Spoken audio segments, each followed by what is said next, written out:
बिहारमधल्या गया जिल्ह्यातलं बोधिवृक्ष, जिथं भगवान गौतम बुद्धांना ज्ञानाची प्राप्ती झाली होती, तो वृक्ष आता जगातला सगळ्यात व्हीआयपी वृक्ष झालाय. या झाडाची काळजी घेण्यासाठी दरवर्षी लाखो रुपये खर्च केले जातात. देहरादूनच्या केंद्रीय वन संशोधन संस्थेचे शास्त्रज्ञ दर 3 महिन्यांनी या बोधिवृक्षाची तपासणी करण्यासाठी येतात. त्या बदल्यात या शास्त्रज्ञांना दरवर्षी 5 लाख रुपये मिळायचे.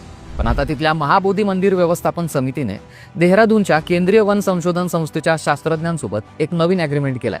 यानुसार त्या शास्त्रज्ञांना आता 3 महिन्यांनी नाही तर ऑन कॉल चेकिंगसाठी बोलवण्यात येणार आहे. आणि या सगळ्यांसाठी आता शास्त्रज्ञांना 16 लाख रुपये दिले जाणार आहेत. त्यामुळे आता जेव्हा गरज असेल त्यावेळीच हे शास्त्रज्ञ येतील आणि झाडावर ट्रीटमेंट करतील. मागच्या 10 वर्षांपासून ही टीम बोधिवृक्षाची ट्रीटमेंट करते. या बोधिवृक्षाचं वय जवळपास 500 ते 550 वर्ष आहे. 2500 वर्षापूर्वीच्या बोधिवृक्षाचाच हा एक भाग आहे. पवित्र मानल्या जाणाऱ्या या बोधिवृक्षाचं दरवर्षी 6 लाख लोक दर्शन घेतात. त्यामुळे लाखो रुपये खर्चून जपला जाणारा हा बोधिवृक्ष जगातला